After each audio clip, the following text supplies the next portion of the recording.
Hey now, what's up? We're getting towards number one, North-South Connection.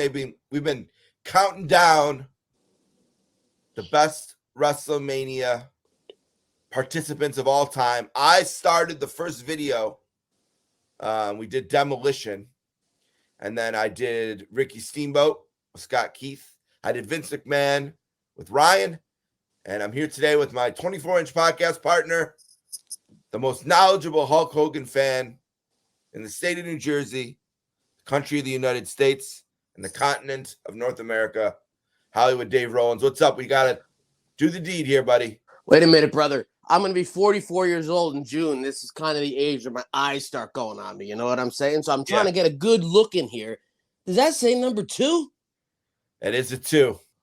All right. You know what? You don't even want to know who number 1 is. You know what? I think we're going to keep this positive. We're going to keep this positive right here, and I'm just going to give you my insight. Yeah, well, keep this positive. The job not going to Hulk up yet. Yeah. Hang on. Come back later. Your comeback's later. Our job today is to talk about Hulk Hogan at WrestleMania, and it's a glorious career. Whether it's the number 1 or the number 2 or the number 3, wherever you have it, you can't deny that what WrestleMania has become would not exist without Hulk Hogan. You know, there's always that story of Howard Finkel coming up with WrestleMania at a Beatlemania. But they already had Hulkamania in the WWF going on at that exact same time. Right. So I think that's bullshit. So I think this WrestleMania is named after Hulk Hogan, as SmackDown's named after The Rock. You know what I mean? Sure. So, I mean, I think Hulk got it from Beatlemania, you know, in the AWA. And then, because you have Hulkamania and you have to have Howard Finkel come up with, a Beatlemania to get WrestleMania makes no sense. Well, one thing that's definitely true is that on March 31st, 1985, at Madison Square Garden, we had the first WrestleMania. I think I have that date right. Just spit out off the top of my head, so I hope it's right. Yeah, that's right. We had Hulk Hogan and Mr. T, who was a huge star, of course, in the 80s with the A-Team, a show that I hold close to my heart. And they faced off against Paul Orndorff and Roddy Piper. Again, and Ryan and I talked about this in the video that we did about Vince McMahon. Vince had pushed it all in the center on this event.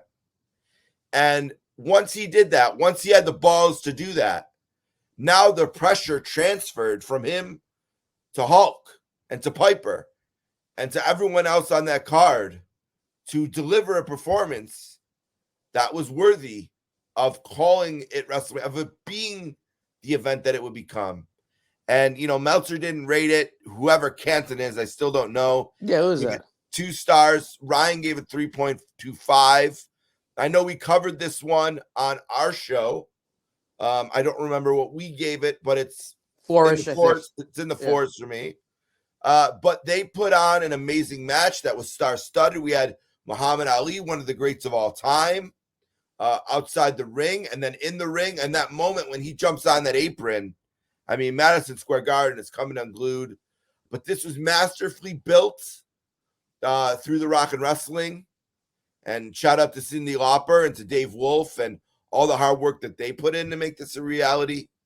But I think the performance they put in here, there's crazy stories about Hulk once they finally found T on the 31st, not wanting to leave his side because of his anxiety, and he was nervous about it. We know about the feud between him and Piper. Here's a Xanax, brother. Each other.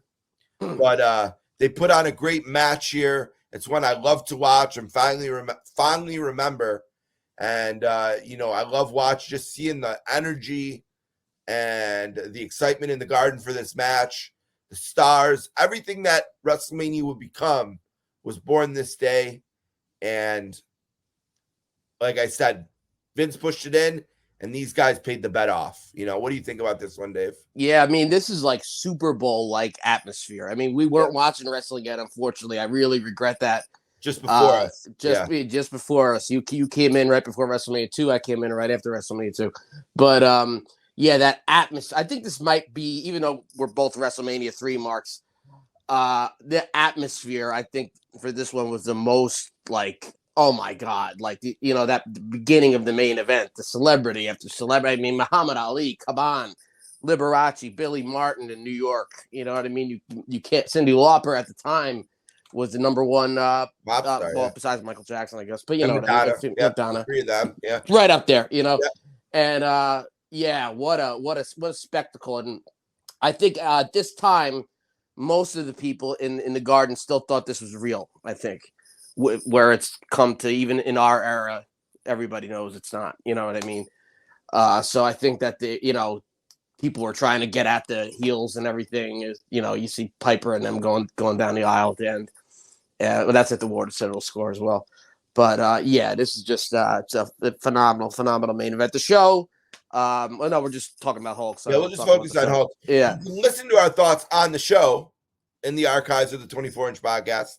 Hit us up. We lay it all out. The very first 24-inch podcast was about WrestleMania 2 and Hulk Hogan's match against King Kong Bundy in the Los Angeles portion of WrestleMania 2, which I think is the best of the three cities. You have Jesse and Elvira's titties, and also Lord Alfred Hayes on commentary, and it's in a steel cage. It's Big Blue. And the very first thing I ever watched for wrestling was the segment they used to hype this match, where Hulk is in the gym with Mean Gene with the taped ribs, and the doctor is in there saying, Hulk, you shouldn't wrestle. And then Hulk is lifting all the weights and doing all that. And I said, what is this?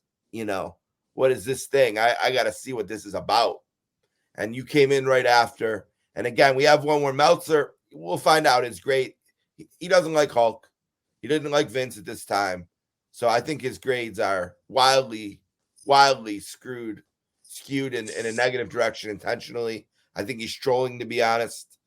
He gave it 1.5. Again, Canton, looks like a troll. Another troll. And Ryan with 3. I'm probably somewhere closer to 3.5. 3.75 on this one.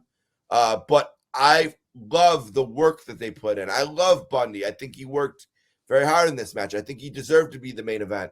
He tells a story in a shoot interview with Sean Oliver that at one point they considered Savage for this. And, that Bundy said, Savage, I'm the main event here. And I think he did it. It's, again, something they started building at WrestleMania 1 with Bundy's squash of S.C. Jones and then moving him to Bobby Heenan. And we sort of start the whole thing of Heenan chasing. They broke Andre's ribs too, and the title and all that. So again, I think of a main event that is much better than people remember it for because of the overall narrative that's developed on WrestleMania 2, which is also better than people remember it for. But again, I think both guys worked really hard. There was some blood in this main event, and then Hulk wins and ends what was, yes, an uneven night. I think I always said with WrestleMania 2, you can go back to our archives to see it. Once you get past that first match or two in Chicago, it's a great show. But again, a main event. This was the main event. It felt like the main event. And I thought Hogan and Bundy paid it off. Yeah, this is still fairly early in Hulkamania in the WWF. Yeah. So people still thought, there's a big chance here that Bundy could take this title. Now, you could put Bundy on the level of like a Big Boss Man, right? Let's say Hogan wrestled Big Boss Man at like WrestleMania 5. Everyone would say there's no chance in hell Boss Man's beating Hogan. But at this time in 86... Well, and you have to remember, you're a little bit more sophisticated fan than a lot of people at this time, too. I never had that attitude until like... Well, I wasn't watching attitude era, you know what I mean? Yeah. But I'm just saying, just not just me. I mean, the crowds in general still thought this is, this is a huge threat, especially with the Saturday Night's main event angle. And I remember I was in kindergarten, wasn't watching yet, but of course I knew Hulk Hogan was from the doll, the action figures and the magazines you see in the stores, all different things. I think I was actually watching the cartoon before I was watching wrestling, so I knew he was. And other kids in school were talking about how he got hurt and stuff like that. And I was interested. I just didn't.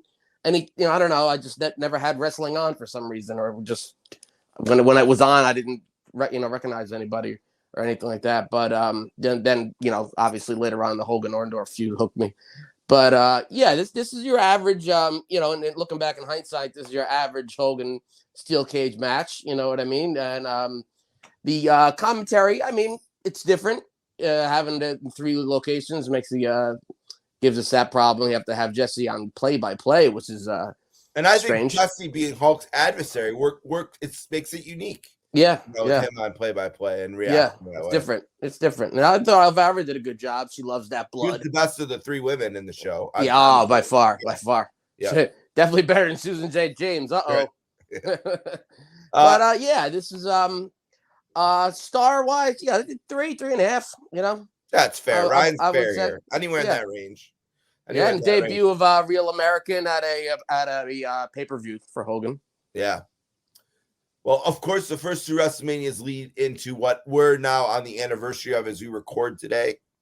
March 29th, 1987. Hulk Hogan versus Andre the Giant. A story that was masterfully told through beginning with Andre the Giant's suspension, with the mass machines, with the Piper's Pit, everything they put into building this, and then drawing a house of 90,000 plus people. I'm always going to be a 90,000 guy. The seats are on the floor. I mean, the proof's in the pudding.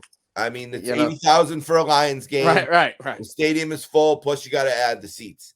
Meltzer's number that he lives and dies for, one was given to him by a guy who had left the company and had an axe to grind. I was working in NWA at the time, too. Yeah. It was maybe they did put 10,000 people in there for free. They could have. That 70,000, yeah. They already sold 70,000. Every event you've ever been to has people who are there for free, by the way. Yeah, of course. There's comps and there's radios and always. And this is a 90,000 seat event. And again, now we have Meltzer -4. Ridiculous. He's being a troll. Yeah. It looks like Mr. Magoo. Yeah, Canton with a 2.25 and Ryan again more fair with a 4.25. They got 12 minutes. Andre obviously is not in his prime here. He's giving us literally everything he has here for this, to put on this show and to make this event. The stare down at the beginning, the commentary job that Gino, Gorilla Monsoon and Jesse give, the crowd, which was not fatigued. They were ready for this. The story they told in the match with Hogan going for the early win and almost losing, and then the controversy they used coming out of that, which was brilliant. But everything about this, first of all, when you say main event, this is the main event. Biggest match There's in no professional main wrestling event history. in all 40 WrestleManias that is a bigger main event than this. It even starts off the WWE programs nowadays. The first thing you see is the body slam. Anytime you tune into WWE nowadays, so that just goes to show you. But let me tell you, man, I was totally in my fandom by this time. Same. I was afraid of Mr. Wonderful. Hulk got past him. I was afraid of Kamala. He got past him. But this terrified. was it. I was contemplating not going to my friend's house to watch this. That's how scared I was. I was pissing my first grade little underoos, brother. My Hulkaroos, dude. And oh my God, was I scared to fucking death, man. I don't know if we're allowed to curse in there, but Hulk and Bobby give amazing promos. And he got how Andre just beat the shit out of him for the whole match, walked all over him. Tapping on him, yeah. Hogan does that stupid pile driver. It's just like it almost seemed like he was confused. He was lost. What's he doing? How he can't do this to Andre? And and it just didn't work out. Like even at that point, right before the end of the match, it was like, what's he doing? He's disoriented. This is it, man. I remember like me and my friends like running out of the room, scared and everything. Then the adults will call us back. No, he's getting up, and then just wow, what a celebration. I had an uncle at the time told me he read in the newspaper that Andre was going to win, and I said, well, how does the newspaper know who's going to win a match that hasn't happened yet? And he was being a bully, really trying to expose me, trying to take the joy away. And it backfired on him because then when Hogan won, I said, everything you said was bullshit. You were a liar. Yeah. It didn't work. Thank God. Because if the Giant had one, maybe I would have lost some of my, youthful ignorance and naivety that made this era so special for us. But an amazing night, the main event of main events. You know, if we did a list of main events that were main event of the 40, this is number one. Yeah, without a doubt. Nothing else is close. And they did a great job. Now, the next year at Atlantic City, if we're being fair, is not as good as this. No, not even close. Not even close. It's not main the event is same better than this level. It's a disappointment, I think, relative to Hulk's certainly many of his other matches. They only get 5 minutes. Meltzer's 0.25. It's amazing that Meltzer's higher on the WrestleMania 4 match than 3. That goes to show you what he was up to, right? This is Tim Mangione's favorite wrestling match of all time. He loves the way the noise the chair makes when Andre throws it at Hogan. God bless Tim. He's an odd individual. He's a very strange person. Yeah, he's a strange man. Yeah. Go to the 24-inch podcast. You can hear his many emails, which contain many oddities. But a good man. 0.5 from Canton, 1.75 from Ryan. To me, it's that or 2 maybe out of respect to the two guys. You think it's 5 stars for WrestleMania 4? Yeah. Oh, I'm thinking that. No, this one. Yeah, no, we have 2.5. Yeah, I think we're both in agreement that 3 is a 5. Yeah, I think yeah. We don't need to. That goes without saying from us. Yeah, but yeah, this one is not as good. It's a disappointment, and I think it's one of those moments I bet they regretted, because once these guys are both out of the tournament, I think they lost a little something. Yeah, I think we thought that DiBiase was gonna win. Yeah, then Hulk will get it back from him. You know, we had no idea he was going to make no holds barred or anything like that, or was leaving. No idea. Out of the unfortunate circumstances of that match, we get what might be the second biggest main event at WrestleMania 5 in Atlantic City, where they have basically a 2-year story that starts in the main event at WrestleMania 4 with Elizabeth going to get Hulk to even the odds against DiBiase, Hulk helping Randy win the match, and then the formation of the Mega Powers. And here a year later, where it all started, the Mega Powers explode on the biggest stage in the wrestling world. They get 17 minutes, which is a long Hulk Hogan match. And I think that they really do a fabulous job. So fabulous, even that Meltzer is 2.75. That might as well be 5 stars for him. That's low, yeah.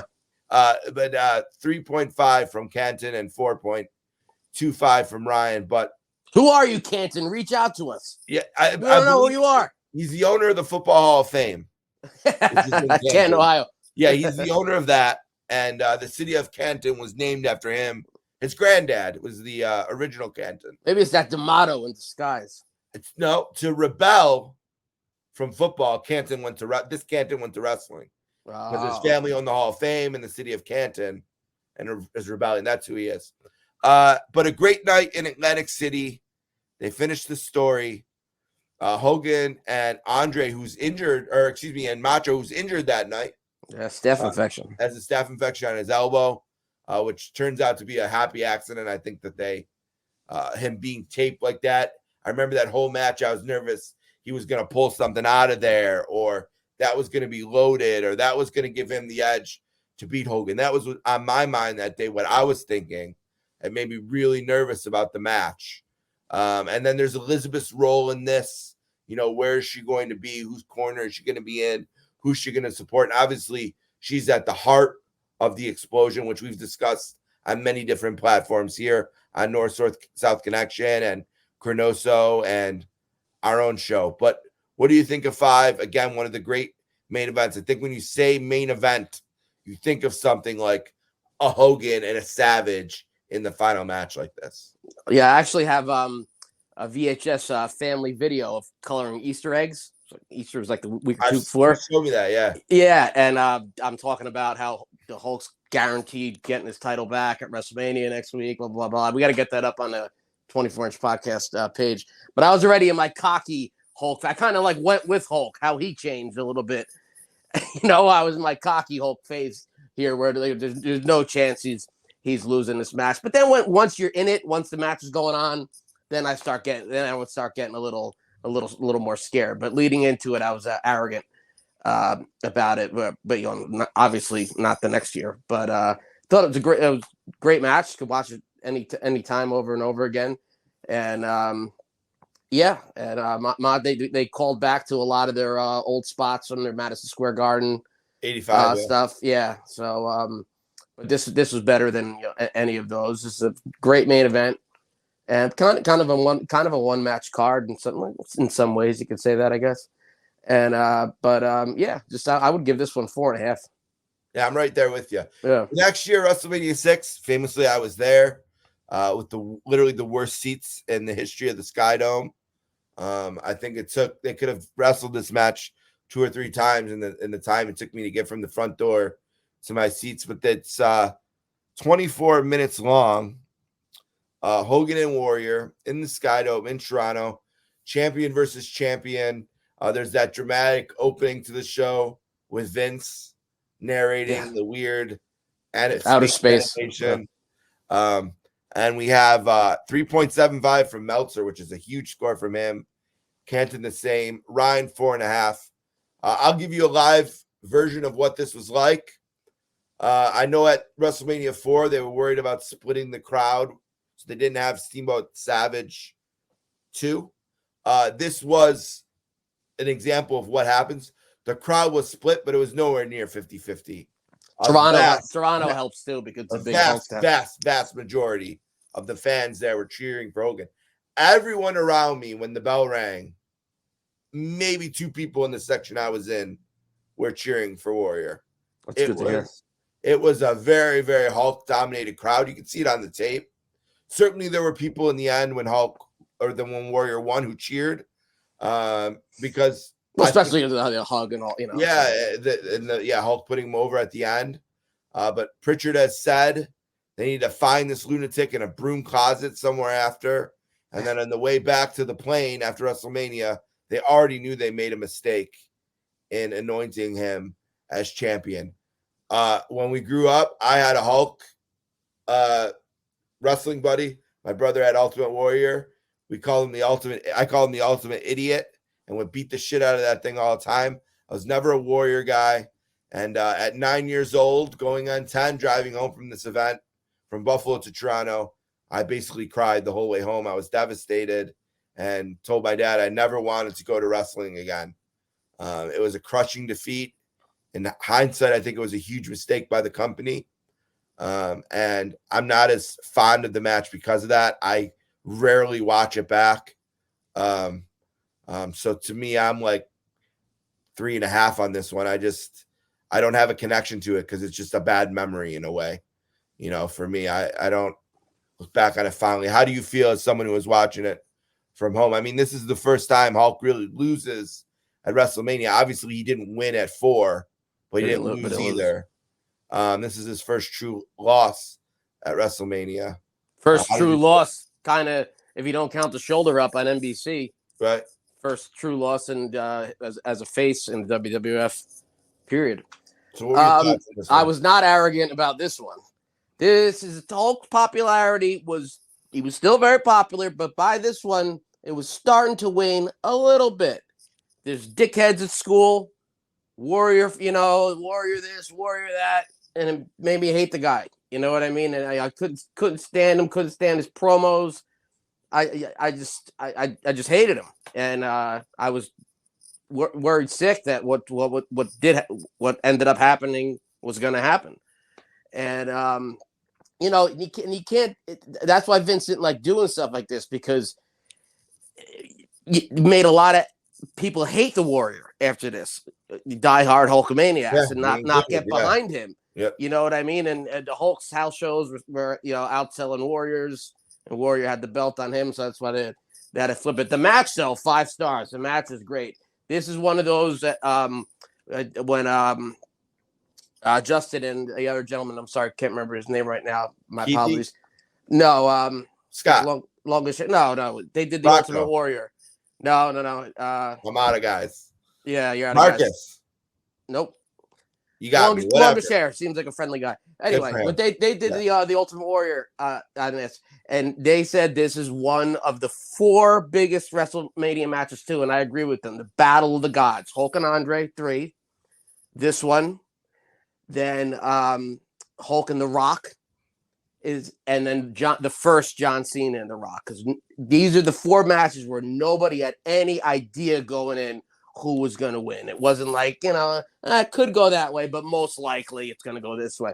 There was none of that. It was split right down, right down the middle. You had no idea who was going to win. This is one of those matches. I think everyone thought The Rock was going to win the Hogan match. Really? Yeah. I guess so. Until you got there in the moment. Now, when the match started, that's until you got there in the moment. Thing, but, I agree with that.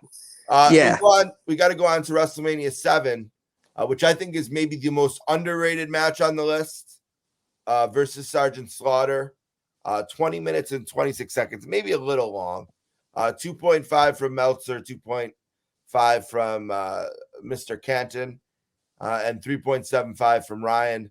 Again, I think it's a good story here that maybe in the context of the history and as it was going on, maybe was not necessarily what they intended. Maybe they did go a little too close to the sun here, but that's wrestling, and that's what wrestling was about. And getting heat like this, I thought that the A&E biography on Slaughter did a good job talking about his side of it and the effect it had on his family and things like that. But I thought they do a great job here in Los Angeles. I really like this WrestleMania. I think there's great matches on it from beginning to end. It's one of my favorites. And I really just think that they did a great job. Good celebrities here. A really nice night in Los Angeles, and I think it's sort of a jewel in the Hulkamania Canton that doesn't get talked. Canton, that doesn't get talked about enough. Canton, you bastard! What do you think about this one? I think Canton is a masked man. How about that? Masked, sure. Yeah. There's many Cantons. Could be anyone at any time. Jose Luis Rivera. But this one going in, I knew Hulk getting his belt back. I was celebrating before the match even happened. This is one rare WrestleMania where the Warrior Savage match I was a little more pumped for, because you didn't know what was going to happen there. That's one of those matches like that where you have no idea what's going to happen. The Hulk match, I was excited for it, but just the war ending, the Iraqi war, the Desert Storm. They're not. Of course, Hogan's going to win. So Sergeant Slaughter's not beating Hulk Hogan. So the match ends up being a really good match. You know what I mean? But you just know who's going to win. But I'd give it 4 stars. Here, I love their Desert Storm match in the Garden more. That's later. Really good. That's a hidden gem if you haven't seen that. Yeah. Moving on, WrestleMania 8 versus Sid. 12 minutes there. Shout out to our boy Peter Winston, who's the #1 fan of this match. -2 from that dickhead Meltzer. Canton in his Hall of Fame and his mask going 0.5. Ryan 2.5. This is one that, I don't think to watch it much. I don't have it doesn't have a special place in my heart. I think this is a match where I prefer to watch the Brett Piper match if I'm just had to pick one out from this show. But it's better than -2 or 0.5. It's billed as sort of a retirement match for Hulk, which obviously doesn't stick. They didn't go as far as saying that, but it was built as this could be the end of Hulkamania or whatever. And it's a double main event and, not a great finish. So I don't know. Where are you on this one? This one it doesn't feel like a Hulk WrestleMania match. No. Kind of feels like another pay-per-view or Saturday night's main event or something. It just doesn't have that feel to it. His entrance does, I guess, but the match itself it just, that fire's not there. Hulk didn't have that fire in him, like in previous years. I'm going to go with 2.5 too. Although I'm not an Ultimate Warrior fan, that ending though, that was exciting when he came running down there. Yeah. Papa Shango, Mrs. Q, or whatever the thing is, or they messed up in Gorilla, whatever the story is behind that. But I remember having like 12 friends over for this one. The house was packed, and when the Warrior, and we did an interview with Brutus right before this, So we were chanting Brutus, Brutus to come help Hogan because Warrior was gone out of the WWF. No idea. Then that music hit. And it was like, oh, he just, I hate the Ultimate Warrior, but I guess I really don't. We all jumped, Sure. It's what a celebration. And we're like, Hulk ain't retiring. He's going to tag team with Warrior against Shawn Go and Sid at SummerSlam and blah, blah, blah, blah. But, you didn't see Hulk for almost another year. Yeah. Unfortunately. WrestleMania 9 is outside in Caesar's Palace in Las Vegas. I just showed this to Paul for the first time. Quickly, we'll talk about the tag match with Brutus versus Money Inc. Tag championship match. It is billed as a double main event. I think people forget that this match and I watched last night. They say the two main events tonight. Double main event, yeah. Yep. So this is another main event for Hulk. 2 from Meltzer. It's amazing. This match. He has 6 stars better than Hogan Andre. This match, for perspective. 1.25 from Canton and 1.75 from Ryan. It's again one that doesn't feel like a WrestleMania match. No, I think the story about Hulk this night, the lightning rod, the controversial thing, is during the main event. After Brett loses from the assault from Fuji, Hulk comes down to kind of complain to the ref, sort of the way Tito did at WrestleMania 1 in the Intercontinental match. Would be between Junkyard Dog and Valentine. Hogan shows up, and then Fuji gets on the mic and says, "You yellow belly, we challenge you to a match. We'll put the title on the line." And the crowd's going wild, and Brett gives the blessing, and Hogan goes in, and then they miss the salt, and he drops the leg, and he's 5-time champion here. It's a moment I won't forget watching. Maybe similar to your story about the previous Mania. I was at a party with friends watching this and thought Hulk was done for the night after the tag. And when he came out, even then I was like, oh, it's nice for him to have Hulk's Brett's back. But I really, for whatever reason, didn't see what happened coming. And as soon as Fuji got on the mic, then I knew this is a mistake for Fuji and Yokozuna. And it starts his 5th reign. And it's a very controversial moment. I think in retrospect, people try to act like people hated it more than they did at the time. I mean, certainly in the building, the pop is enormous. I mean, it's the biggest pop of the night by a country mile. I mean, it's an enormous reaction in the moment. And certainly this is the end for a while for Hulk in WrestleMania and in WWE. But the moment itself is a nice, good WrestleMania moment. Go figure. My first live WrestleMania is the next year. Yeah. But yeah, certainly the moment itself is worthy of the way to end a Mania. Beyond that, I don't get passionate about it like some people do. Either way. Your thoughts? I'll start with the Mega Maniacs match. Didn't feel like a WrestleMania match again. Match a little boring. I might go 2 stars on this. A little boring, a little slow, a little plotting, especially for the guys involved. DiBiase and Rotunda, great workers, and Hogan's a good worker. Beefcake, sorry, Missy. Hulk doing Brutus a favor here. He could have, he had carte blanche. He could have probably done anything he wanted at this WrestleMania. Actually, he did do anything he wanted at this WrestleMania. So, but he got Brutus that big WrestleMania main event payday. So I like the celebration afterwards. I like. It's a big, long, real American celebration. They find the brick in the IRS's Halliburton, and Bobby Heenan goes, "You never know when you're going to need a brick." And you got Todd Pettengill and the Toga out in the crowd talking to Natalie Cole and different people. Celebration is WrestleMania. Like, celebration is a lot of fun. Match, not so much. Now I'm going to get on and tell you why this is one of the happiest, maybe the happiest days of my childhood. Because, and it's nothing against Bret Hart. I'm a big fan of Bret Hart. I love Bret. Top 5. I think if they do a SummerSlam list, Bret should be number 1 on that. But I love Bret too. Go ahead. But so this is nothing against him. But as you know, I'm not a big fan of change. So this was the first year of going from grammar school, where I was a big fish in a small pond, into middle school, which we call junior high school, where all the grammar schools come together. So not as big as fish anymore. Change. Music scene. My music went away. Change. Didn't like it. Hulk had been gone from wrestling. Change. But then when he came in the ring and won that belt back, You got your was first pubic just hair too, don't you? yeah. It was just like I got something back.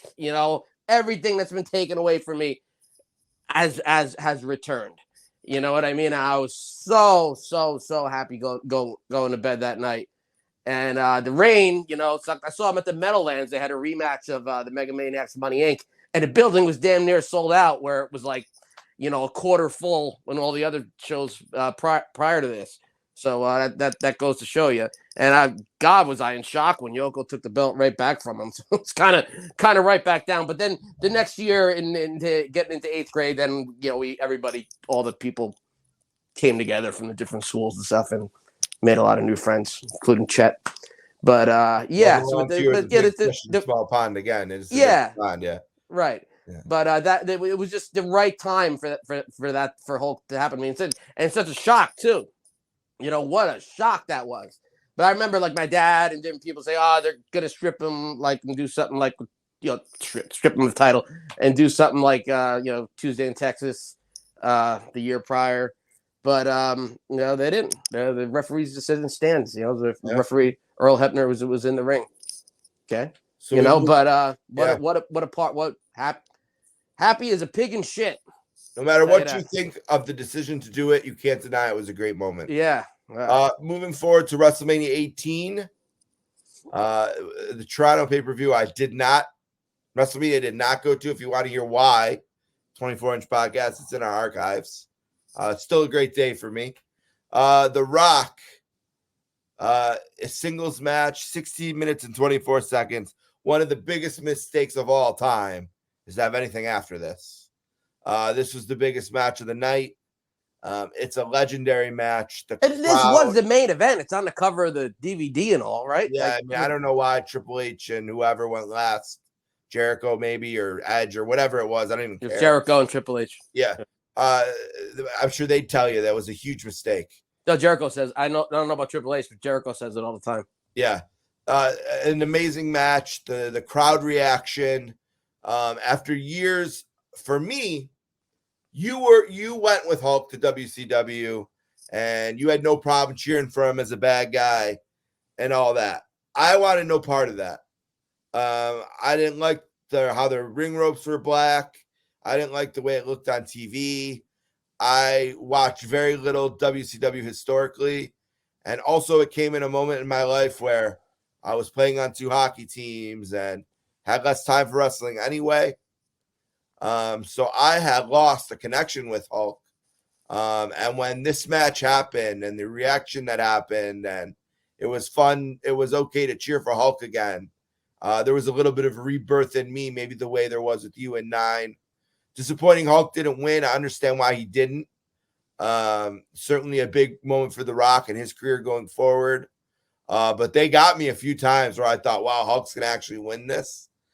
Unbelievable. They did a great job. Both guys did a great job. It's a legendary match. Meltzer, look yourself in the mirror and shake your head. 3 stars on this match. Give me a break. It's 5 stars all the way. Yeah, one of the best matches ever. 4 from Canton, which I even think is too low. 4.75 from Ryan, which is defendable, but still too low.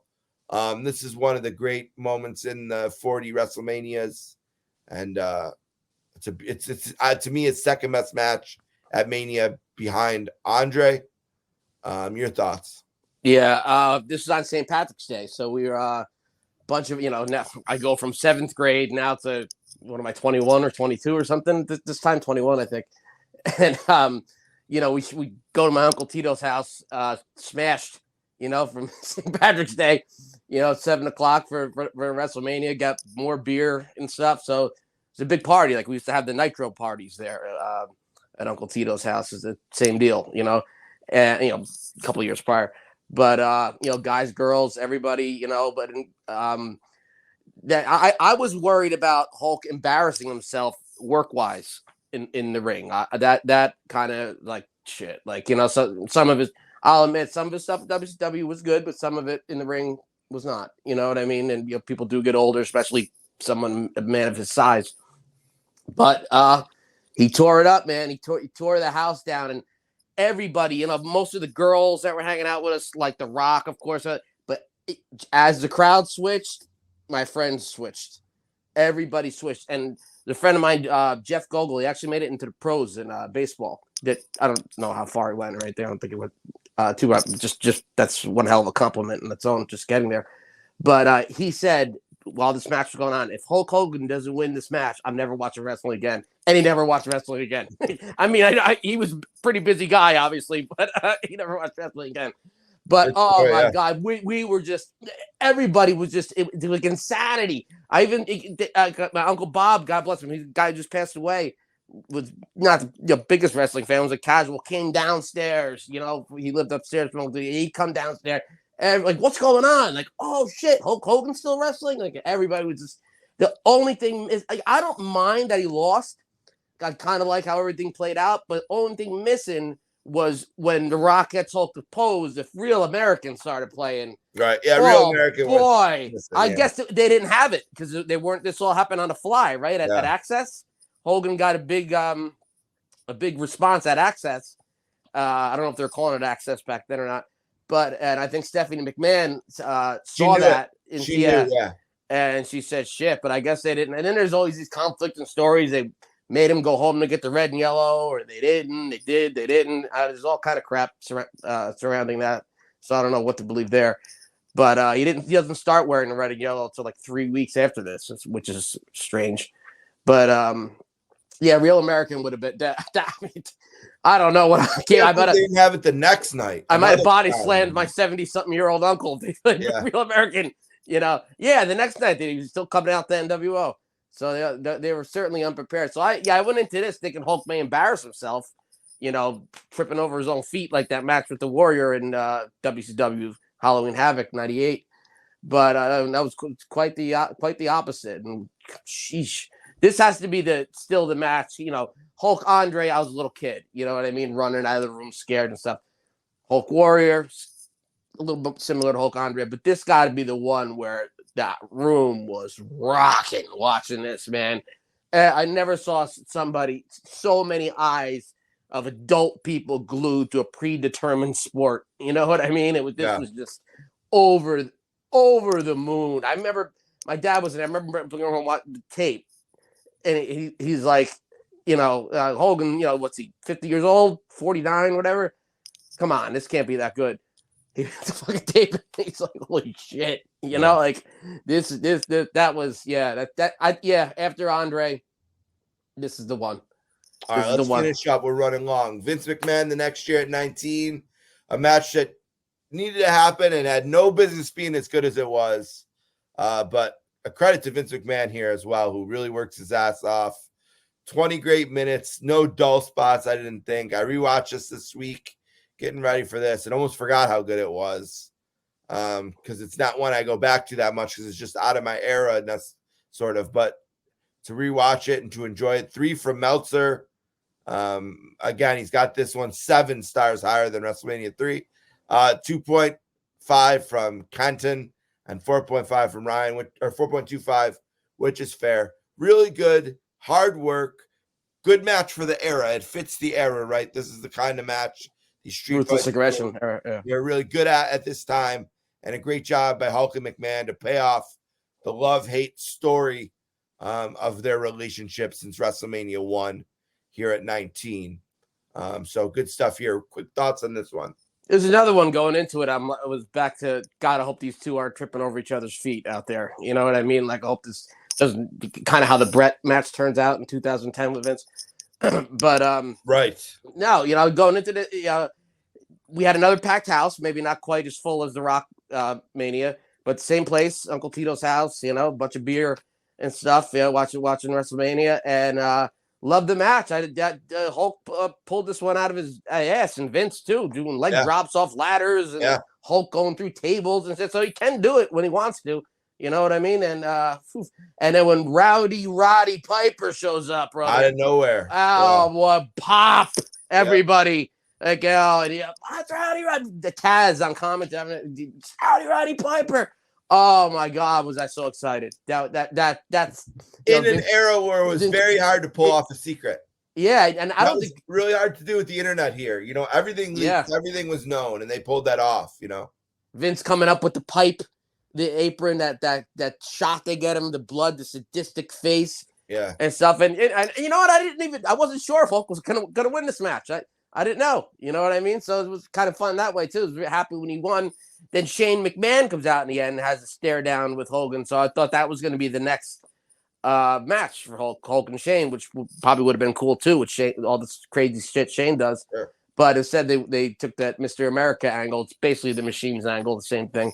But Hulk, after he got his WrestleMania payoff, didn't work for him, brother. Yeah, Out the door. So that Mr. America never got paid off. But I did hear that it was going to unmask it, and it was going to be Luger. But Luger had just all that stuff with Miss Elizabeth dying right around that same time. So they had to scrape that. All right, quickly, the last few appearances. 21 is his Hall of Fame induction and his spot with Eugene. Any thoughts on that? Oh yeah, well the Hall of Fame, my God, yeah, I remember we left the bar too that Saturday night to go home and watch on USA. Yeah, loved the speech, loved Sylvester Stallone introducing them coming out to Rocky's music, and then the next day the run in we once Muhammad Hassan had Eugene in the camel clutch or whatever it was, we knew it would do boom, real American hit. Again, same thing.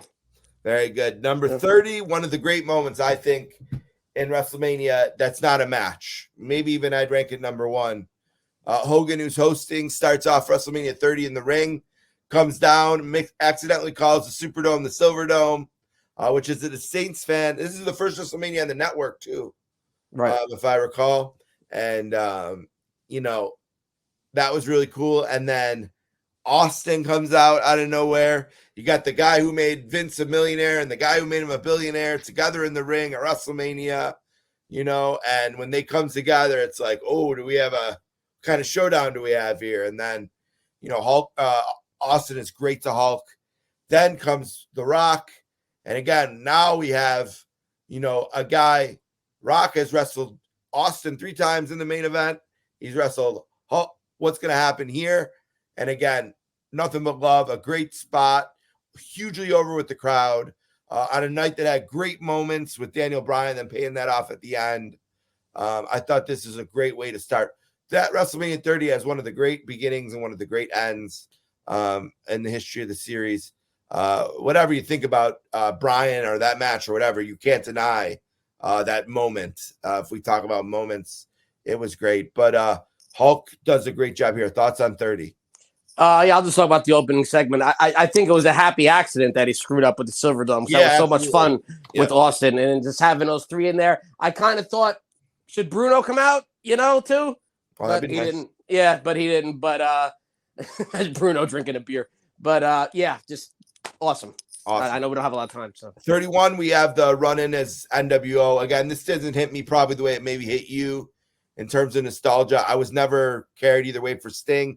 And if I did, it was the Beach Blonde Sting is the one I knew when I used to watch Saturday night shows before Braves games.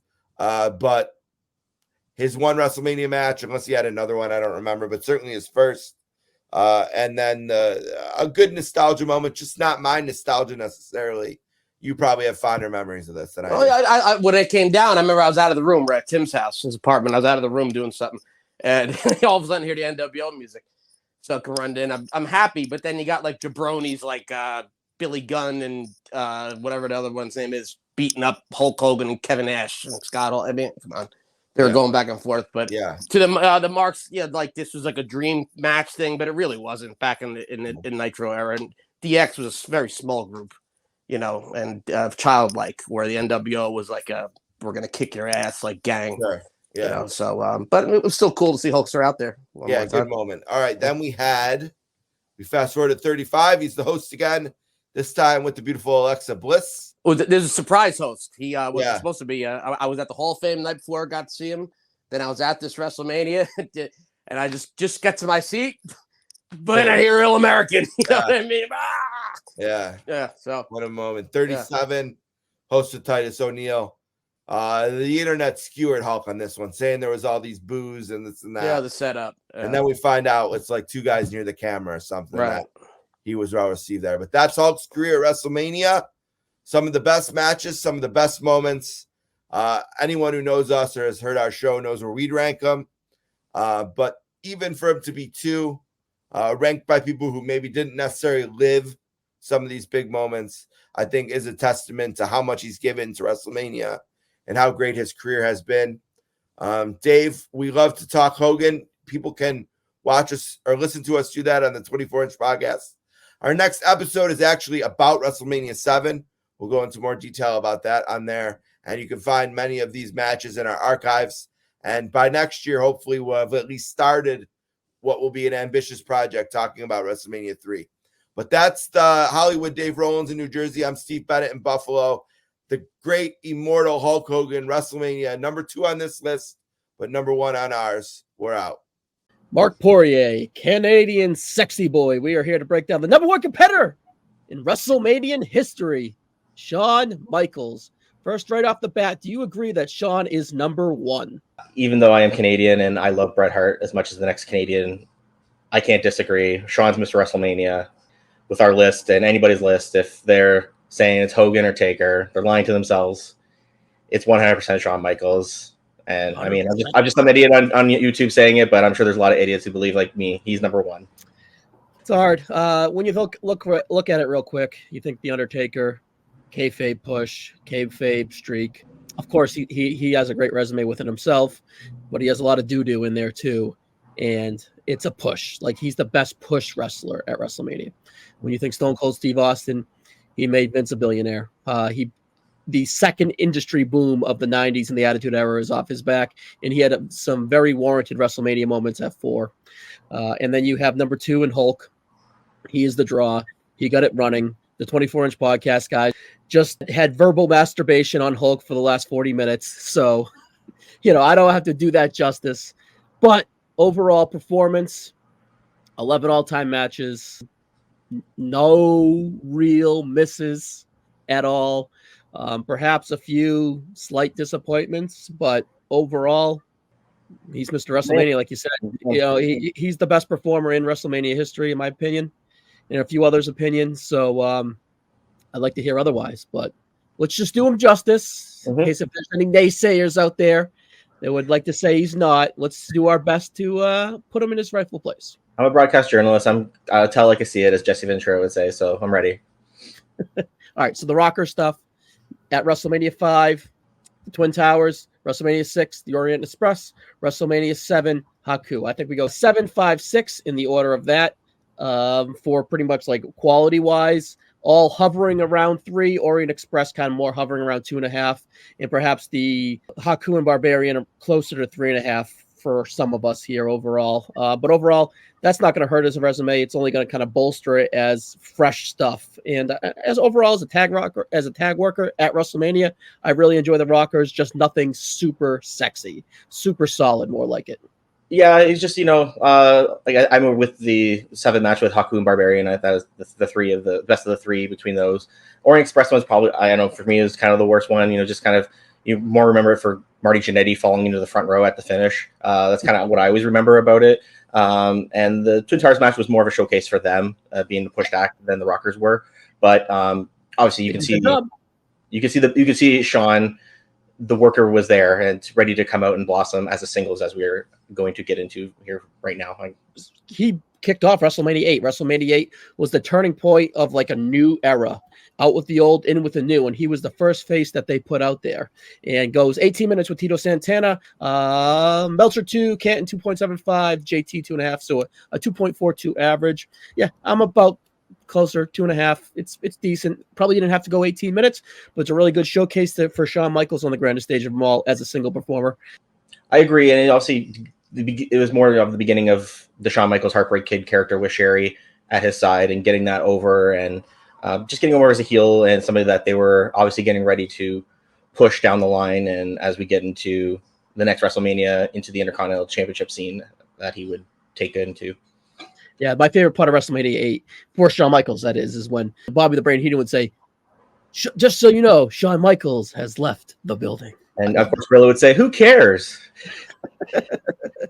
Who cares? But yeah, this might be his disappointment here. WrestleMania 9, Meltzer 3.5. Canton 3.75, JT 2.5. I'm like 2.25. 18 minutes, count out, Intercontinental Championship match. Opener again at WrestleMania 9.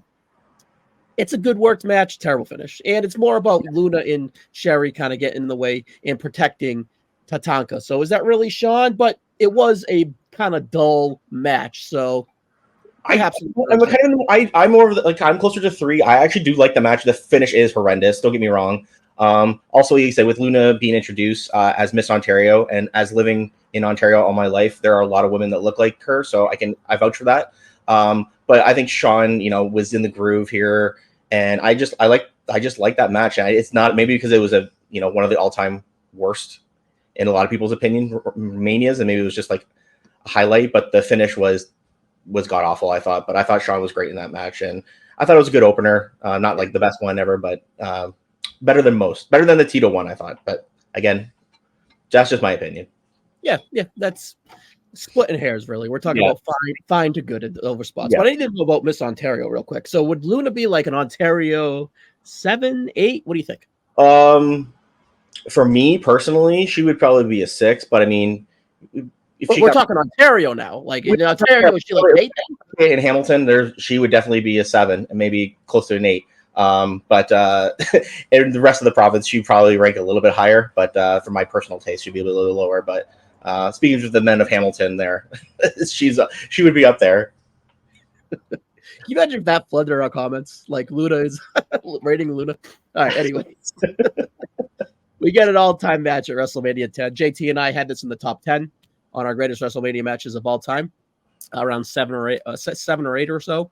Fantastic match. Innovation. Some would say Shawn had a match with a ladder. Not I. I thought Razor Ramon was also great, but Shawn Michaels, like, we're not doing flips. We're not doing table crashes. They legit went out there and had a really solid, they had a great match with a ladder.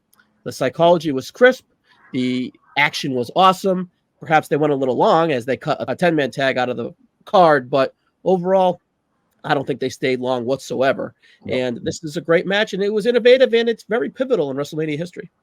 Yeah, I agree with that. I mean, it's an all-timer. If you hit it a top 10, like you said, bottom half of it, I would put it in there too. And I agree with Razor, being an integral part and being really good in that match. I thought he was awesome. His selling was awesome. Everything about that match was awesome. Even Kevin Nash getting thrown out was great. I thought just, did you see anything? Did you see anything? And him just swarming off.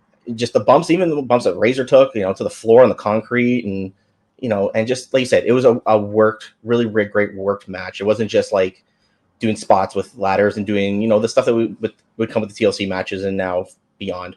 They had a wrestling match with a ladder that was just happened to be there to be the weapon to use to get up there to get the belt. And they clearly used it to their advantage too. Exactly, and they use it as an object, to do damage what they had to do, but you can't complain. It's one of the all-time greats. I'm a Bret Hart fan. Obviously, I think Bret Nolan was better, but that's just splitting hairs with me too. We had them back to back. I think 8, 9. So it is what it is there. But that's 5 across the board. Meltzer 5, Canton 5, JT 5. For those 3 guys, that is Shawn's best WrestleMania match in history. So 18 minutes and 47 seconds. It's an easy watch. It's a great watch. And perhaps it's not like the oh my god car crash of 2024, but it doesn't need to be. It's epic. Agreed. WrestleMania 11, I think Shawn does a fantastic job in this match, perhaps overselling a little bit at times, but overall, Meltzer 4, Canton 3.75, JT 3.5 for a 3.75 average. Shawn Michaels' 9th best WrestleMania match. That is for the WWE Championship. 20 minutes, 35 seconds against Diesel in the semi-main event. And the next night on Raw, Shawn Michaels would turn into a babyface. What did you think of WrestleMania 11? I thought I thought this match was really good. I think Shawn, was out there trying to show, obviously that they should have been the main event, but because of Lawrence Taylor's involvement, they needed to have that, especially that time and that, slower time for the company with Diesel as champion. But I think Shawn has a point to prove. I think he might have gotten a little ticked off in that match with those cameramen. He threw the one. I'm pretty sure Vince and him got sued for it, but maybe kind of threw him off. I think I vaguely remember reading about that because he does throw a dude right to the ground in that match. And I think it might have, kind of throw him off his game a tad, but he was incredible in that match. And, they had the story with basically Sid costing him and getting the referee hurt, and he had the visual pin and a chance to be champion, and turn him into the babyface, leading into the boyhood dream coming true the following year. Yeah, it's a great storyline and it's a nice start for his ascent to this world championship. We get at WrestleMania 12. It is an Iron Man match.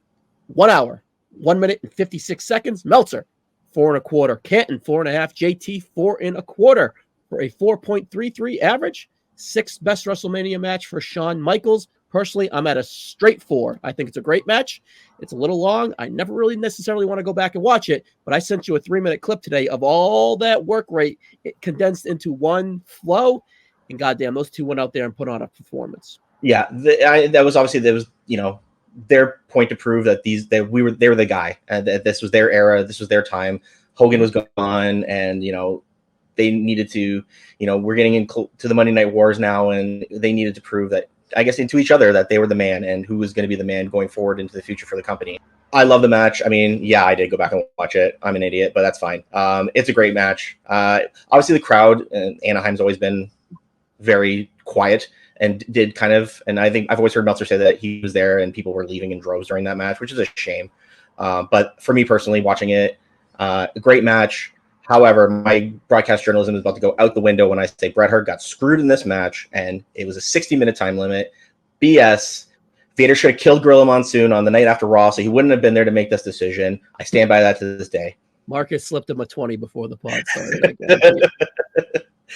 But otherwise, yeah, it's a great match. I can't complain about it. Yeah, I think it's a solid 4. I understand the criticism of it, but overall, you can't deny it and call that a terrible match because the structure is long. Those guys went out there and they brawled, they chain wrestled, they had submission specialists. They literally fit all these different type of styles into that 61 minutes. So they put it on. It was just kind of in a bad place. Absolutely. And real quick, would you have done the one fall, or would you have kind of mixed it up a little? I think I would have mixed it up. It just, I don't know. Yeah, I guess on paper it seemed like a good idea, but I think. And obviously, yeah, you could give Bret an out too when he leaves for months until he comes back to start the feud with Austin. You could have said, they could have had 1-1, at least 1-1, and then they could have come back and say, look, I did win one, and it could have led into the storyline to the match that was supposed to happen the following year at WrestleMania 13, which did not happen for reasons, losing smiles and such. I would have at least done 1-1 and not done 0-1, and obviously, because I'm a Bret fan, I want him to have at least one fall in that match. And that brings us to the next year, where Shawn's first WrestleMania extra here is when he did commentary for the Sid and Taker match. I thought he was just fun in it. Nothing super top of the level there, but I think he did a really good job, and he was entertaining and helped that slug of a match kind of move along. Absolutely. And of course, because I'm the biggest Bret Hart mark here, him coming out there and calling Shawn Michaels' injury a pussyfoot injury always pops me in until Sid drops Bret and to get the match going between him and Taker. So I want to throw that little nugget in there as well. All right, WrestleMania 14. He does the job. 20 minutes, 8 seconds. Meltzer, 3 1/4. Canton, 3.5. Justin, 4. Shawn Michaels' 11th all-time match for 3.58 average. And then it's, of course, against Stone Cold Steve Austin for the WWE Championship with Mike Tyson at ringside. But when I think of this match, I don't think of the match necessarily. It's a fine match. I'm probably close 3.5 for the moment, really. But I think of Shawn in that entrance, just that glazed eye, fucking pilled up fucking look, and the DX band. I love Shawn's attire with this. Yeah, like I have the figure over there. It's a fucking great look. I love the punkiness of D-Generation X. And the band, of course, the aura is fantastic. It's in fucking Boston. I wish I was there, but I bought it on pay-per-view as I was a middle schooler and I couldn't really control those things. But yeah, I just love this era of Shawn Michaels, plucky douchebag motherfucker, and perhaps Undertaker was at the curtain, but Shawn ended up doing the job. Thank you for the Undertaker for getting him out there, taping his fists and everything. To finish what he needed to do and get the belt on Stone Cold. Yeah, like I said, it's not an all-time match. Shawn's last one in a very, very long time. Had a back injury, and he gutted through it with the slip disc or whatever he had. But it's an overall very good match, but it's an awesome moment. And I don't know. What do you think of this? Yeah, it's a great moment, and obviously to begin the Stone Cold era of the WWF at the time. And, you know, regardless of Undertaker or not, or whoever convinced him to get out to the ring, you know, bless him, because he needed to do what he had to do. He took the upside down bump into the corner, and you know that had to kill him. And to get the rub from Mike Tyson, to get the 3 count and everything, to push Steve Austin to where he needed to go next, to push the company to where it needed to go. Shawn doing the time honored tradition was the right thing to do, and he, you know, give it up to him in the 3.5 range too. You know, you remember everything, the entrance, the DX band, even before that when they did the anthem, they got booed, which was awesome too. The knockout at the end. Love it. Just like you said, the grittiness of DX and Shawn being a complete douche at the time, he was fantastic. I mean, obviously, Survivor Series, the screw job, and the Canadian flag in the nose leading up to that, all that great stuff. He was such an asshole. Got to respect it now. So yeah, no, he was great. Getting to there and, you know, doing what he had to do to finish off and ending his career at that time to do the honors for Steve Austin. Great stuff, and kind of a nice way to close his first chapter here at WrestleMania.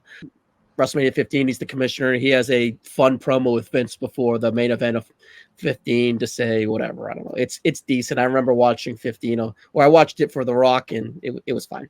And then he's back. WrestleMania 19, singles match versus Chris Jericho.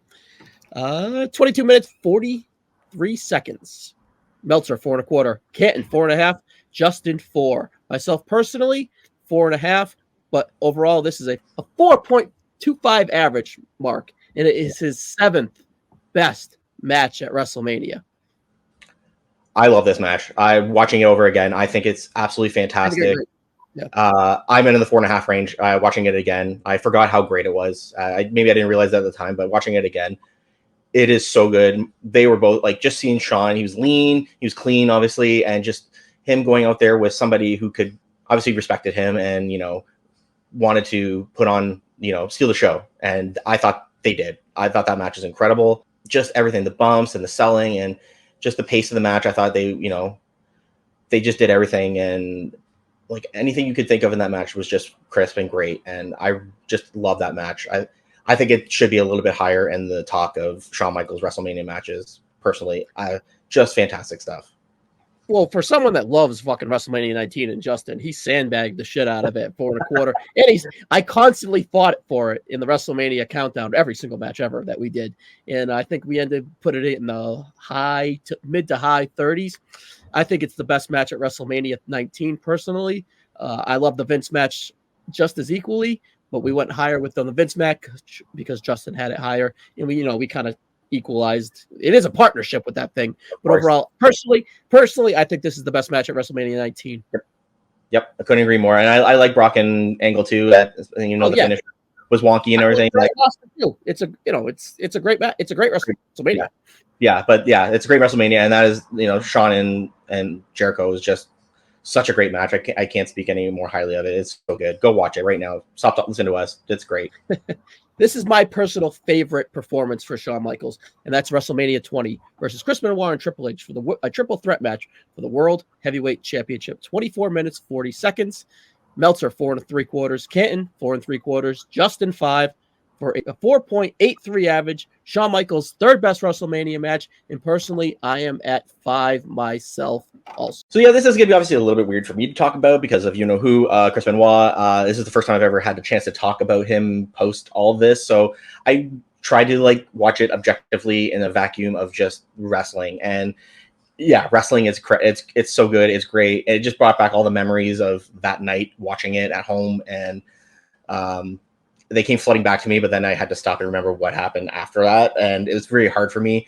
But Shawn, and we're talking about Shawn here, not Chris Benoit, but Shawn's really great in that match, kind of shoehorning himself into there was a feud with Hunter going into it. And then Benoit choosing to interject and changing sides after he won the Rumble to be involved. And then Michael's been put into the match by Steve Austin. It's a great match. Shawn has an all-time Muta scale blood bump on the pole and just covered in blood, just immediately, and it was awesome. He was just, everything in that match was just so good. And him then putting Benoit through the table and then going in the ring and telling Hunter, let's go, it's me and you time, that was awesome. And just great stuff in that match. And Shawn, another all-time performance from Shawn in that match. Yeah, I I just, you think about it in the current time, and if we're in February, March 2024, you're like, God damn, they're kind of screwing Chris Benoit here. Should be him and Triple H's moment. You put in a third person, you kind of kill the moment and, the potential for Chris Benoit to become a bigger star. These two motherfuckers shined the shit out of Chris Benoit that night. Absolutely. And they did him justice. And of course, Shawn was thrown in there to add a little extra star power. But yeah, of course, Shawn's performance was great, but he didn't steal any moments. 90 Shawn probably would have been a douchebag and steal some shine or whatever. Yeah. Mid-2000 Shawn did the right thing, and they really did a good job of kind of putting an explanation point on the Chris Benoit title win. And of course, Shawn does the honors the next month too in the rematch in Edmonton. So, I mean, got to give it up to him there too as well. All right, so that's Shawn Michaels' third best WrestleMania match. WrestleMania 21. God damn. Versus Kurt Angle. Just a straight singles match. 27 minutes, 28 seconds. Meltzer, 4 3/4. Canton, 5. Justin, 4.5 for a 4.75 star rating average. And that is Shawn Michaels' 5th best WrestleMania match. Let me repeat that. Shawn Michaels' 5th best WrestleMania match with a 4.75 star rating average. 5th best. I mean, that's why he's won. That's why he's won. Absolutely. That's why he's won. The heights of the high end quality, because we say 4 and above is great, right? And like for Cena, for instance, he barely got a bunch of 4-star matches, and the 4-star matches he got were low end 4-star matches. Right? And this guy, his 5th best match at WrestleMania, averages out of 3 guys 4.75. What are we doing? Yeah, he can't be. That's why he's number 1. Like you said, that's why he's number 1. Like, yeah, and this is another great match. Obviously, understated. I mean, these two guys just complemented each other so well, and and it was kind of funny because like the start of the match, they had like Shawn was trying to out wrestle him. I thought that was really a cute touch to get Angle mad, and they got into it, and it turned. It turned into the brawl, and then just at the end, the counters and the switches and suplexes and super kick, and then Shawn gets locked in the ankle lock, and he heel hooks him, and he taps out clean in the middle. So I mean, just a fantastic performance from Shawn. Obviously, Angle, sure he was built up on this point too, but he was fantastic in this match as well. And we got more of it down the line with those two, but Mr. WrestleMania coming, I think you're starting to think, okay, maybe he's the best WrestleMania wrestler of all time as we hit this point. And I kind of like when Shawn gets out there and does the amateur stuff. He did it with Benoit the year before, and he did it with Brett early on in the Iron Man match too. So, you wouldn't necessarily think of that's his like style or whatever, but he pulls it out once in a while. But he's ultimately the most complete wrestler perhaps in WWE at this time, throughout. You think he can high fly. He's shown brawls with Triple H before this at SummerSlam, right? He's shown technical matches with Brett. He's shown all this grapple fuck with Kurt Angle. So this guy can go out there and have all these matches. And of course, his token match is the big man, little man match, of course. So this guy can go out there and have any type of match that he wants. Something, they should just put him in charge of NXT or something. You would think so, right? That would be a good idea. But on the WrestleMania 21 match, it's hard. I go back between 4 3/4 and 5. I'm not liable to say so right now, so I'm just going to move on. All right, this is my favorite match ever. I don't give a fuck. WrestleMania 22. This performance against Vince McMahon in a no-holds-bars match, 18 minutes, 22 seconds. Me and Justin had it ridiculously high at like 28 or whatever. I was just keep pushing it. I was like, move it up. I don't give a fuck. Move it up. I don't give a fuck. Move it up. I don't give a fuck. I absolutely love this performance from Vince. I absolutely love this performance from Shawn. I love all the hoopla of the ladder. I love the hoopla of the trash can. I love the fucking Spirit Squad. I love Shane. An all-time JR performance, who was just JR was great. Yeah, he was awesome. Yeah. I fucking love this. I don't care if the God shit comes after it too. It's fucking awesome. I don't care that they're still fucking feuding at SummerSlam, and they do like this Vince and Shane versus DX and the Spirit Squad. I don't give a fuck. And then we get the Hell in the Show at fucking October, and they throw fucking Vince's face in the Big Show's ass. I don't care. I fucking love all of this stupidity. And yes, it's fucking stupid, but it starts here at WrestleMania 24. Meltzer 3.5. Canton 3. I'm gonna go to fucking Canton and slap that motherfucker. This is a fucking Justin 4.5. Me personally 4.5 for a 3.65 star rating average. This is Shawn Michaels' 10th best WrestleMania match. I fucking adore it. So I don't know how to follow that introduction to this match. I really don't. Okay. I gushed about this match more than Kurt, more than fucking anything. It was definitely a fun match. I'm not going to lie to you. Vince looking like Kramer in that one episode of Seinfeld where Newman sees him as the turkey, and that tan that he had was fantastic. I'll give that was a 5-star tan job from Vince. It was fun. I mean, and at least it obviously leads into DX coming back, and eventually down the road, everything about it. It is a fun match. I'm not going to go as high as you are in this little exercise, but definitely. This one you can go another 10 minutes on it if you want. But JR was great. Vince was fine, great selling, and Spirit Squad coming in doing their thing, and Shane, it all tied in the loose ends of that goal leading into it, then screwing with Shawn in the build to Mania. The finish, obviously the ladder spot was pretty awesome through the table through the garbage can. Like, it's a fun match. I'm not going to go as high as with you on the star rating on that one, but you can go ahead and continue talking about it if you like. The fucking Muscle Magazine, he hits it all. All right, I'll stop. That was funny. Yeah, I forgot about that. That was really funny. There's so much great. You can't continue. All right, WrestleMania 23 versus John Cena, WWE Championship match. 28 minutes, 20 seconds. Meltzer 4. Canton 4.25. Justin 4.25. 4.17 average. This is Shawn's 7th best WrestleMania match, and this is Cena's easily first. Actually, I believe this is Cena's first, or The Rock was. So it's kind of what we're saying. I'm not dragging your boy Cena down here or whatever. I'm just kind of giving a little similarity. This is a well-worked match. Of course, they were going to have an even better match later that month in London, but that has nothing to do with this here. I think they did a great job of closing this WrestleMania, and it was supposed to be Triple H Cena too. Correct. I was actually just bringing that up. It was supposed to be Triple H again, rematch from the year before, but he got hurt, and there was the quad tear, I believe, in the tag match at New Year's Revolution with Orton and Edge. Yeah. So I remember at the time I was not a big Cena guy, and obviously my feelings for Shawn from everything previous were there. So I was not a huge fan of this main event. I remember not really liking it at the time. Going back and rewatching it now, it's a good match. It is probably Cena's best match at that time. Going until the hour match in London. But what it is probably I don't know. I forget what you guys have it for your Cena for Mania list, but it's definitely got to be up there. Shawn is like just being a heel and an asshole at the beginning, slapping him, and he just that demeanor on his face when they're having to stare down. I like Shawn being the heel in the match. I really enjoyed seeing that kind of the oldish the prick Shawn Michaels kind of coming out there for a few minutes. But yeah, well worked match and a good finish for that WrestleMania. I mean, they could have gone with the Trump thing, but obviously they wanted the title at the main event. So can't complain there. Shawn carried John to a pretty good match for WrestleMania. It's Shawn Michaels style. It's a main event WrestleMania match. Shawn carried him. Shawn brought him out there. Of course, Cena pumped his boots up or his sneakers and did a good job playing along. At this time in 2007, you got it. Shawn Michaels is carrying this match. Absolutely. All right, WrestleMania 24, career-threatening match, 21 minutes, 34 seconds. Another carry job by Shawn Michaels. Meltzer 3.5. Canton 4, JT 4 for a 3.83 average. Shawn Michaels' 8th best WrestleMania match.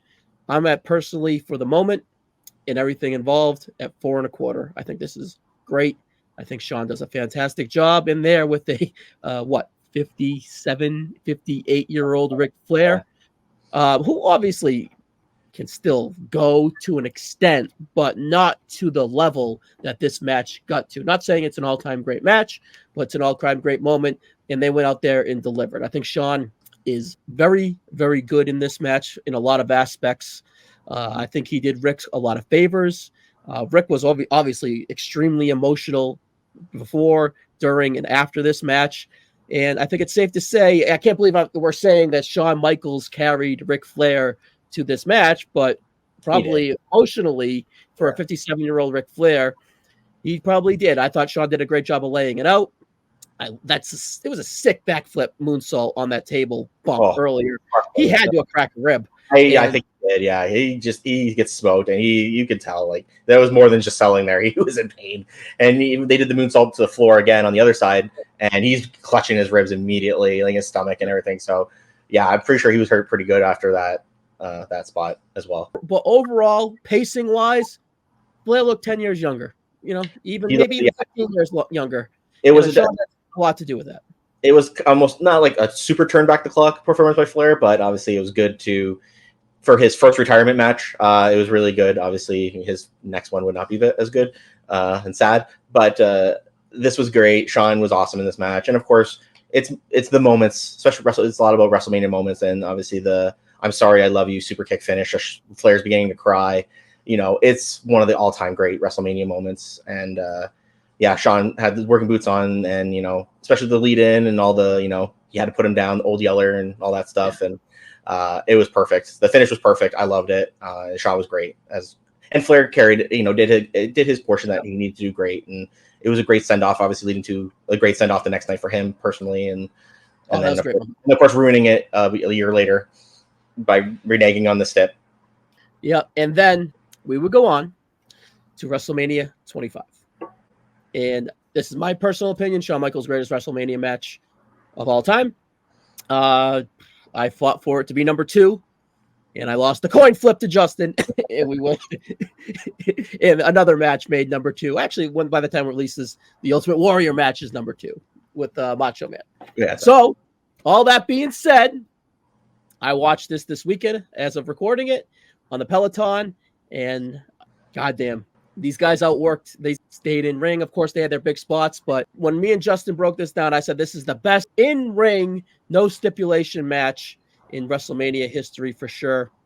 And I just adore it. I love the pace. Again, Shawn Michaels with an older guy. Undertaker's probably a little long in the tooth here.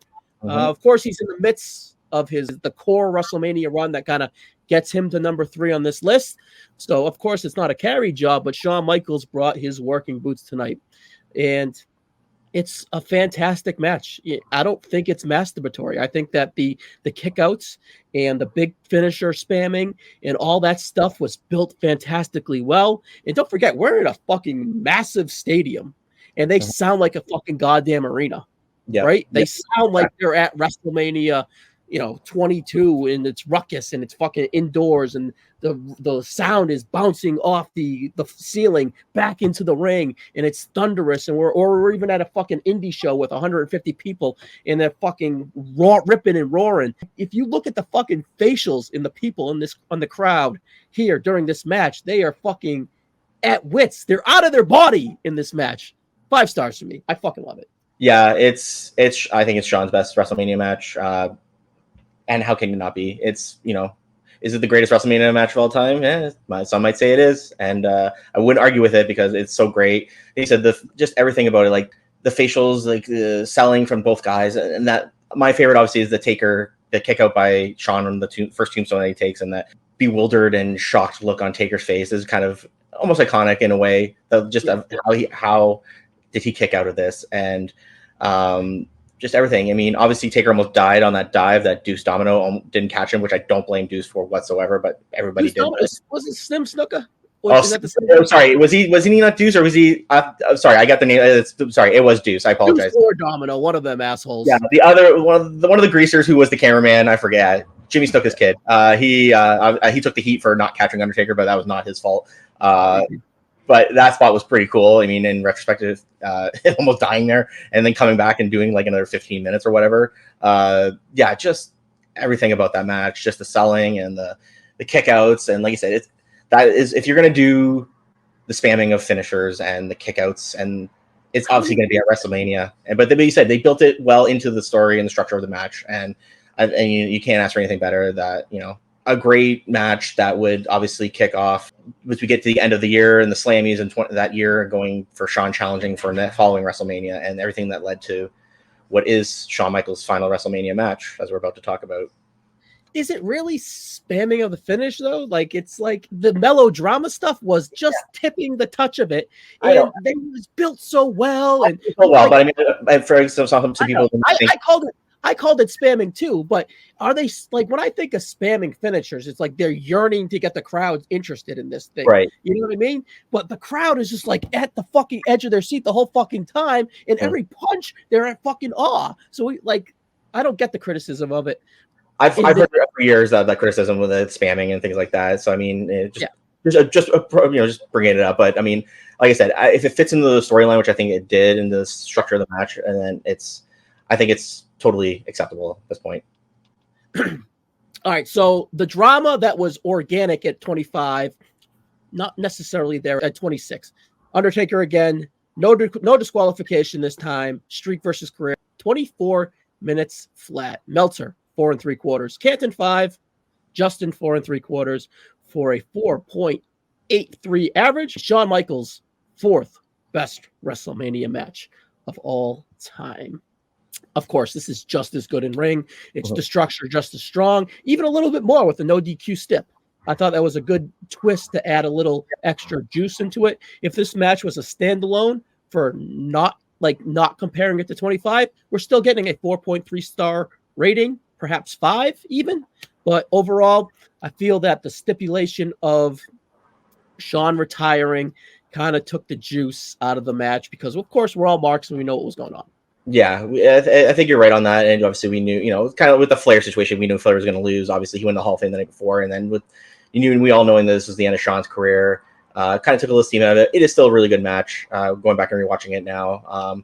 I love the finish, the defiance, and Taker telling him to sit down, and he gets up and he does the throat slash and slaps him, and Taker then does the jumping tombstone this time and to end his career. I love that. I forgot how great that finish was.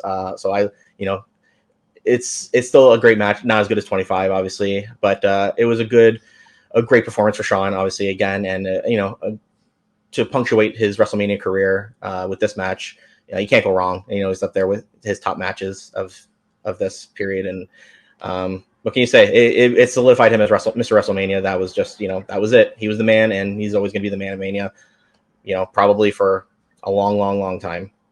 Yeah, and it's kind of apropos for him to go out at WrestleMania too, right? So as Mr. WrestleMania, of course, yeah, they already were calling him that at this point. So I mean, for him to do the honor and to go out against Taker at Mania, it was the perfect place to do it. Yeah, and I will say there was the melodrama stuff seeped a little bit too much into this match, but I get it with the career on the line. Yeah, they want to put the explanation point on it. All right. I'm going to read a few extra. That's his matches, by the way. So, that's a hell of a resume. A few extras here. Let me know what's kind of spikes your interest here at the end. WrestleMania 27, Hall of Fame. WrestleMania 28, Hell in the Cell referee, end of an era match. That's the one. I will jump in immediately with the greatest near fall in WrestleMania history, as Shawn's the referee in the Hell in the Cell match with Taker and Triple H. Obviously, he was stuck between doing the right thing or listening to his best friend and counting out Taker and ending the streak. And of course, Taker provoked him, and they did the super kick right into the pedigree for the near fall. I love to death, and I would fight it to the end as the best near fall in WrestleMania history. That was just awesome by all three guys. So I will definitely just wanted to add my 2 cents about that one there. Shawn had 2 years of melodrama built up and bubbled up for this match. Perhaps that seeped a little bit too much for me into this match. I thought that it was like a little bit too thick. I will totally agree. That fall, near fall, I love. No. I'm just saying Shawn as a whole in this match. That fall is an all-time. That near fall is an all-time spot. And afterwards, after that kick out, Triple H and Undertaker fucking blow the fucking match, the roof off the fucking cage in that match. They started a little whatever, but after that kick out, they were fucking right into that match. That's a great match.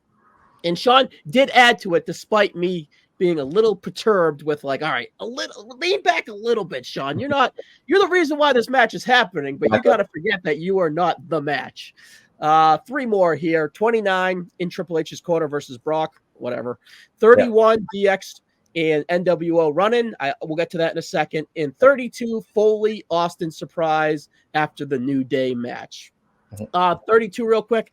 It's a fun moment. Texas legend and Mick Foley. But either way, it's cool. Shawn looks fucking awesome. The boy got in shape. Perhaps you could have maybe had a match at WrestleMania 32.